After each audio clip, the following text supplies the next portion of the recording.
This is Shalom World Podcast. Uniquely to Hebrews, Jesus is not just the sacrifice, but he's also the priest, the one who offers the sacrifice. Hello and welcome back to Voyage. I'm Richard Ounsworth, and I'm taking us through the letter to the Hebrews. We've reached chapter 3 now of the letter to the Hebrews. We've learned about how Jesus is the Son, who is eternally the imprint of the Father, the very imprint of his being, how he's superior to the angels, but that he has entered into a profound solidarity with us human beings, whom he calls his brothers and sisters. And it's because he's entered into that solidarity, a solidarity that extends all the way to his suffering and death on the cross, that he's been able to become the pioneer of our salvation.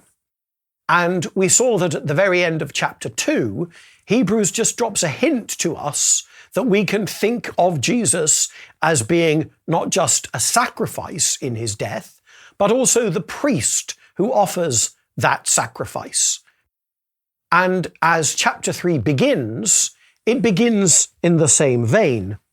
He says, "Therefore, brothers and sisters, holy partners in a heavenly calling, consider that Jesus, the apostle and high priest of our confession, was faithful to the one who appointed him."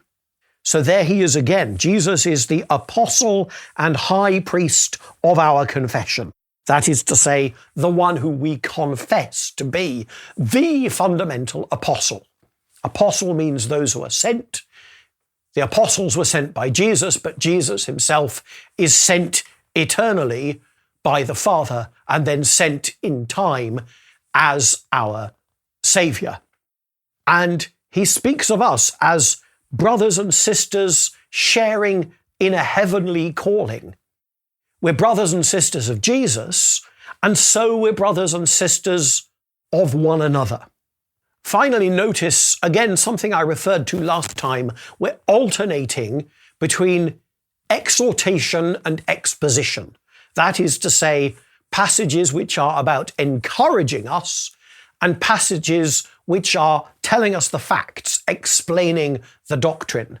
And as we come to chapter 3, he begins with a little bit of encouragement. Consider how Jesus was faithful to the one who appointed him. And he goes on, just as Moses also was faithful in all God's house. That's a quotation, of course, from the scriptures. But he goes on then to qualify it. Jesus is worthy of more glory than Moses, just as the builder of a house has more honor than the house itself. For every house is built by someone, but the builder of all things is God. Now, there's a strong implication there that the reason why Jesus is worthy of more honor than Moses is because Jesus is God. Moses was faithful over God's house. What does he mean by God's house? I think two things. He means the house of Israel, that is to say, the people of Israel. But he also means God's house, the temple.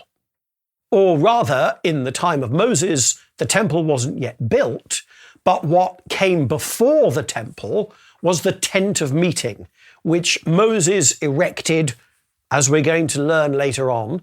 Moses erected the tent of meeting in the wilderness, built on a pattern that Moses had been shown on the top of Mount Sinai.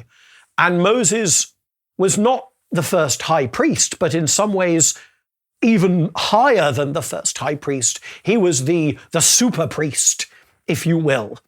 Moses is the one who anointed Aaron and his brothers as the first priests, with Aaron as the first high priest. But Moses is above all of them, so he was faithful over God's house. But, as it says, Moses was faithful in all God's house as a servant.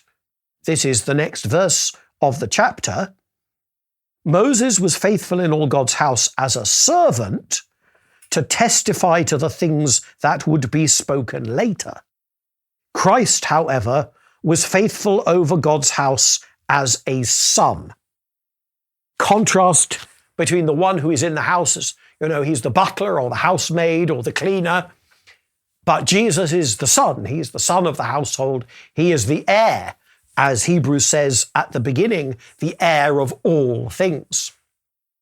I'm interested in this expression here.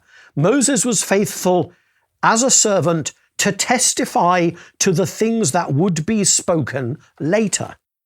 I wonder what that means. I think, at least in part, what's being suggested is that the whole life of Moses' whole ministry as the lawgiver, as the leader of God's people in the Exodus and through the wilderness, all of that really was pointing forwards towards Jesus. I mentioned, I think, in our first episode on Hebrews, 1 Corinthians chapter 10, which speaks of how the scriptures were written down for our instruction, upon whom the end times have come. And I think it's interesting that the particular scriptures Paul is talking about in that passage is the story of the people of Israel being led by Moses in the wilderness. Paul thinks that was all really written down for us. And here we have Hebrews, which I've already told you I don't think we can think is by Paul. Hebrews saying that Moses' career was there to testify to the things that would be spoken later. That is to say, presumably, to the things we read about in the New Testament, to the mission of Jesus, and so on. But Jesus is faithful over God's house as a son. We saw in the first chapter of Hebrews how the author establishes Jesus' superiority over the angels. He's now asserting Jesus' superiority over Moses. But notice in what way Jesus is superior to Moses. It's in regards to faith. Jesus is faithful over God's house as a son. Moses was faithful as a servant. We need to keep that in mind for later in this chapter and in the chapter that follows, the idea of faith as being what we call the term of comparison is going to be very important later on. So keep that in your minds as we make progress. Christ was faithful over God's house as a son, and we are his house if we hold firm the confidence and the pride that belongs to hope. Here again, he's giving us encouragement. He's not really expounding doctrine yet. He's about to, but at the moment he's simply giving us encouragement. We should be confident because Jesus is trustworthy. In our last episode, I explained that when Jesus is described as faithful, that doesn't mean he has faith in God as you or I do. Jesus doesn't need faith in God because he is God. He knows, so he doesn't have to believe. But Jesus is faithful in that he's reliable, he's solid, he's trustworthy. He is a person upon whom we can build our lives. We can be Jesus's house. We can be that temple, that house built on solid rock. You remember the passage in St. Matthew's Gospel about the man who builds his house on sand and the other man who builds his house on rock. We build our house on the solid rock of the faithfulness, the trustworthiness of Jesus. We have confidence then to build our lives on Jesus. And that confidence he describes as the confidence and the pride that belongs to hope. Our confidence then is something that looks forward to the future, to our personal future, but also to the future of the world. The not yet, which is still coming, even as we see the already of Jesus and his heavenly exaltation, as I spoke about in our last session. he goes on to quote quite extensively from Psalm 94.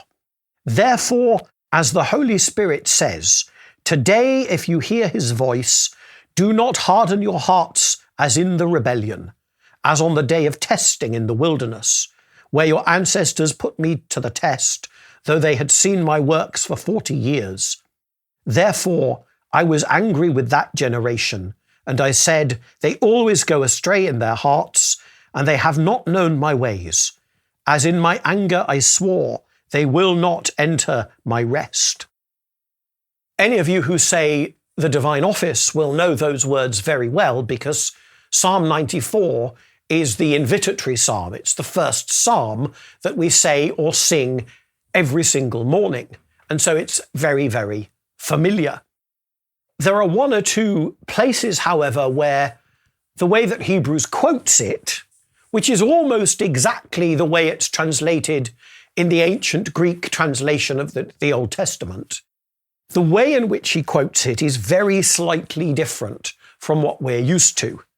The first thing that's noticeable, actually, comes even before that, before he starts quoting it. He says, therefore, as the Holy Spirit says. Other books of the New Testament quote all over the place from the Old Testament, but they say something like, as the prophet Isaiah said, or as it says in the book of the prophets, or as the psalmist wrote, or something like that. But notice how for Hebrews, whenever he quotes the Old Testament, he's always quoting it as directly the word of God. God says this. God spoke to the Son in the Psalms. And now the Holy Spirit speaks to us in this psalm. It's God himself directly addressing us. The first big difference, actually, is do not harden your hearts as in the rebellion, as on the day of testing in the wilderness. The Hebrew speaks of Massah and Meribah there, which are two place names. But those place names mean, respectively, rebellion and testing. The Greek translation translates them into those words, which is what the Hebrew words mean. And so the author of Hebrews can do the same thing. But it's important because it means it allows us to think of the days of rebellion and testing as being some days other than those which take place at Massah and Meribah. And that's going to be important. Massah and Meribah are the first instances of the people of Israel being faithless in the wilderness. And we read about them in the book of Exodus. What Hebrews is wanting to do, as I'll hopefully convince you in a few minutes' time, is associate these psalm verses instead with a later instance of rebellion and testing. And one of the ways he does that is by the next change, which actually is a change he makes in the Greek text. He adds just one word, therefore. Listen again. Where your ancestors put me to the test, though they had seen my works for 40 years, therefore I was angry with that generation. The way that we sing it in the mornings is, though they had seen my works. For 40 years, I was angry with that generation. So do you see how what that does, the way that the Hebrew goes, is it makes the 40 years come after God getting angry. God gets angry, and then he's angry for 40 years. If you put the therefore in where it is in this, that is to say, at chapter 3, verse 10, then the 40 years are the amount of time that the people of Israel had seen the works of God before he got angry with them. So that means that this particular occasion, when God swears the oath in his anger, they shall never enter my rest, is relocated from Massah and Meribah to the last instance at the end of the wilderness wanderings. Now, where is that? It's not in the book of Exodus. It's a much later incident in the book of Numbers. In Numbers chapters 13, 14, and 15, we read the story of how God had brought the people of Israel to a place called Kadesh Barnea. And it was right on the boundary of the promised land. They had come as far as the promised land. Their journey was over. And God said to the people, there you are. I brought you to the promised land. You can go in now. And it was at that moment that Moses hesitated. And instead of boldly leading the people of Israel into the promised land, he sent 12 spies. Those 12 spies were one from each of the 12 tribes of Israel. We only know the names of two of them, Joshua and Caleb. The 12 spies come back, and Joshua and Caleb are the only two who actually speak the truth. The 10 other spies, they say, oh, it's a terrible place. It's a land that devours its inhabitants, and the natives are all giants. We should go back to Egypt. This is hopeless. Only Joshua and Caleb say, no, it's a land flowing with milk and honey, and if we have confidence in God, we can indeed conquer it. With a tragic inevitability, I think, the people of Israel, even Moses, listened to the 10 false spies' reports. And so they decide to head back to Egypt. And it's at that point that God declares to Moses, and through him to all of the people, none of this generation is going to enter into the promised land because you have not had faith in my promises. I brought you to the threshold of the land, and then you chickened out. So I'm afraid you are all going to die in the wilderness, except Joshua and Caleb, because they believed me, because they had faith in me, because they spoke the truth, both about my reliability and about the land I've brought you to. They and they alone of this generation will enter into the land.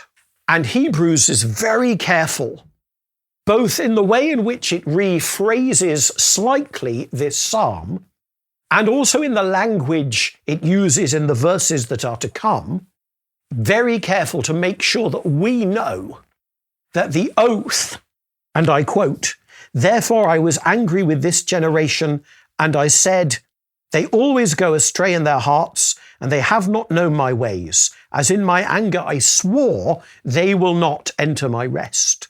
That oath was sworn by God to the people of Israel at Kadesh Barnea.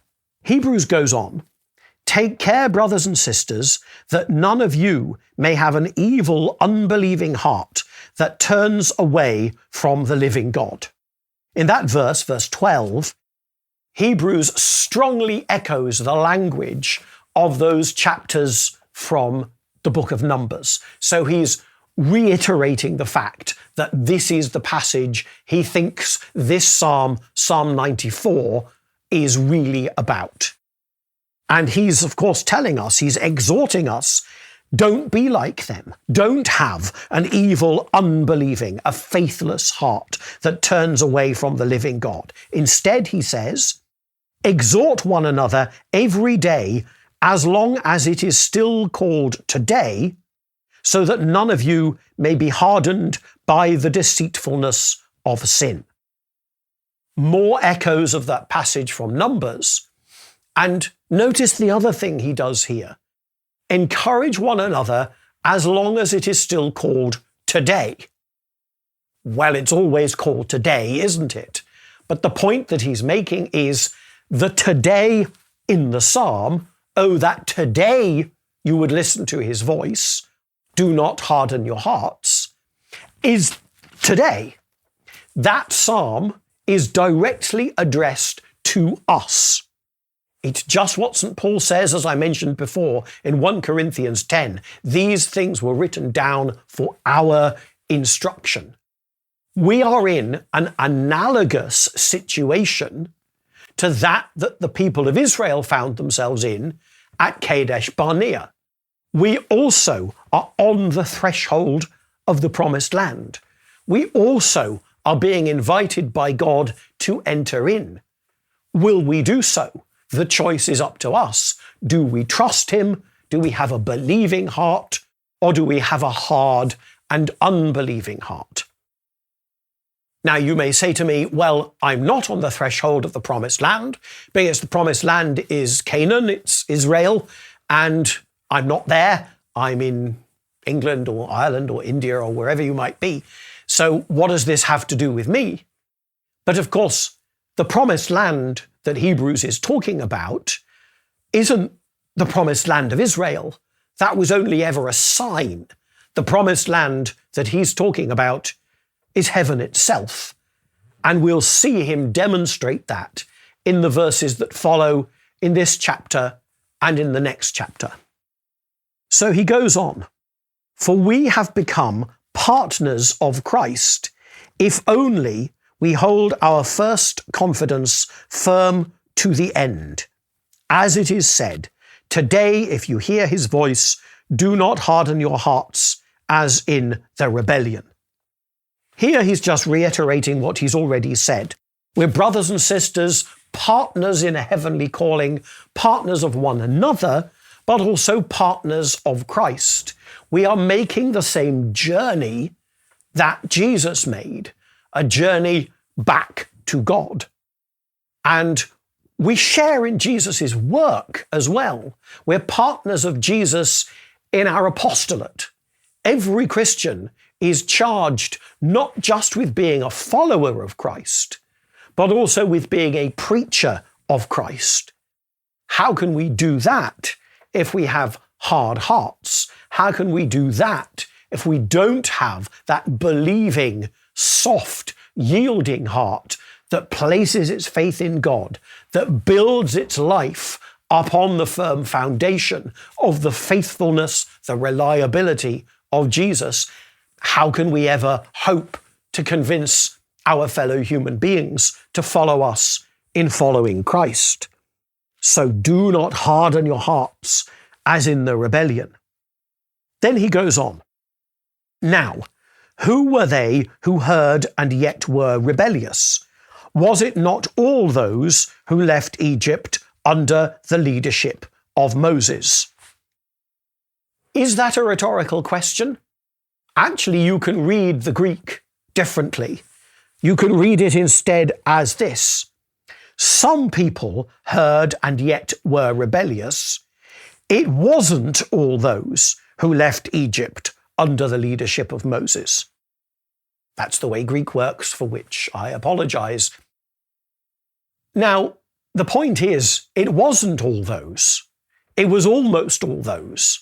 And I'm sure that Hebrews is inviting us to make this link, to make this jump, and say to ourselves, well, hang on a minute. Who were rebellious? Who died in the wilderness? It couldn't have been all of them. We know it wasn't. It was all of that generation except Joshua and Caleb.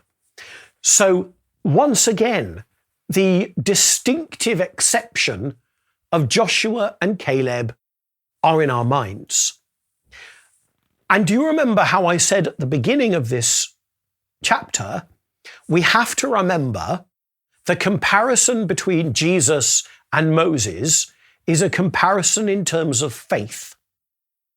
I think we're now being invited to make another comparison in terms of faith between Moses and indeed the whole of that generation who at this crucial moment didn't trust in God and decided to go back home, and the two who did trust, Joshua and Caleb.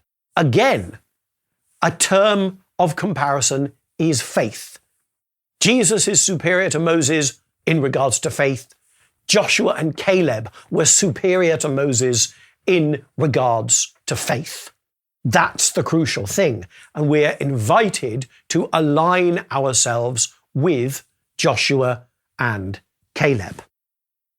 To whom did he swear that they would not enter his rest, if not to those who were disobedient.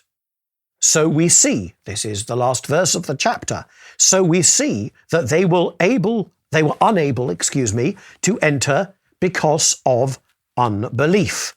So again, it's faith versus faithlessness, belief versus unbelief. It's the same thing, actually, in Greek. Now, before I move on, I want to explain to you something very, very odd about the way in which this psalm is quoted in the Greek. We've had the same verse several times. They shall never enter into my rest. And that's a correct translation. But actually, it's not what the Greek says, not literally. What the Greek says is, if they shall enter into my rest.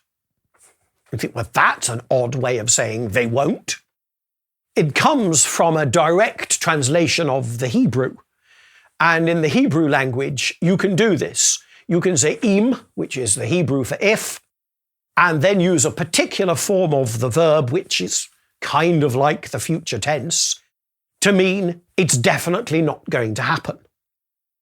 And what the Greek translation of the Old Testament does is it just translates that literally, if they are going to, meaning they aren't going to. But where does that original Hebrew idiom come from? The implication is there's an implied condition. If they will enter into my rest, then something bad will happen. In fact, something so bad that it is inconceivable, unacceptable, not going to happen. It's as if God was saying, I'll be hanged if they will enter into my rest. I'll be blowed if they will enter into my rest. Or we might use in English a slightly different idiom. They will enter into my rest over my dead body. Which, of course, is exactly what happened. One of the key themes in Hebrews, as we'll see, is the theme of promise. We have God's promises to Abraham that he will give the people a land flowing with milk and honey. We'll see that come along a little bit later on. We'll also see the promise that God makes in Psalm 109. I mentioned this in our first session. Psalm 109 addresses Jesus and tells him, "You are my son, today I have become your father." But it goes on in a passage which Hebrews alone shows any interest in, to talk about the promise that I will make you a priest forever after the order of Melchizedek. So we've got two positive promises that Hebrews is going to be very, very interested in, that he's going to want to show that God has kept. The promise to Abraham to give him a land flowing with milk and honey, to make his descendants as many as the sand on the shores of the sea or the stars in the heavens, and the promise to the Messiah that he should be a priest after the order of Melchizedek. But now God has sworn another oath, which in our translation is, never shall they enter my rest. I swore, notice, in my anger, never shall they enter my rest, but which, more properly translated, would be something like, they shall enter into my rest over my dead body. How can God keep both of these promises? The promise to do all the good stuff that he said he would do, and the promise, they will enter into my rest only over my dead body. And of course, the answer is perfectly clear.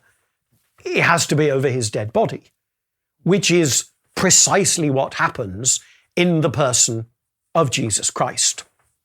The next thing I want to talk about before we finish this chapter is something I've already perhaps slightly hinted at, which is the importance of Joshua and Caleb. Their names, though they're not mentioned yet, Joshua will be mentioned in the next chapter, their names are going to be in our minds, or at least if the hearers or readers of Hebrews are as up on their Bible as the author is, Joshua and Caleb are going to be in their minds. They were the ones who at Kadesh Barnea didn't falter, did speak the truth, did have faith in God. So we're being invited to align ourselves with those two particular people. And we've seen, as I've said, that Joshua and Caleb are superior even to Moses in regards to faith, just as Jesus is superior to Moses in regards to faith. Now we come to a really crucial point. And the point is this. The Greek for Joshua is Jesus. In other words, the Greek for Joshua is Jesus. Or, if you want to put it a different way, Jesus' name is Joshua. So as we're starting to think about Joshua and the way in which Joshua was superior to Moses, Joshua, after all, was the one who did lead the people of Israel into the promised land, which Moses wasn't permitted to do because of his faithlessness. Joshua, superior to Moses in regards to faith. Jesus, superior to Moses in regards to faith. Their names are both the same. We don't realize this because we translate the Hebrew name Yeshua as Joshua and the Greek name Jesus as Jesus, but it's actually the same in the Greek. So whenever a Greek-speaking Jew hears the name Jesus, they hear the name Joshua. As they then start to think about Joshua and Caleb, maybe they're supposed to be thinking to themselves, oh, so there's some kind of parallel here between Jesus and Joshua. If that's true, then who is Caleb?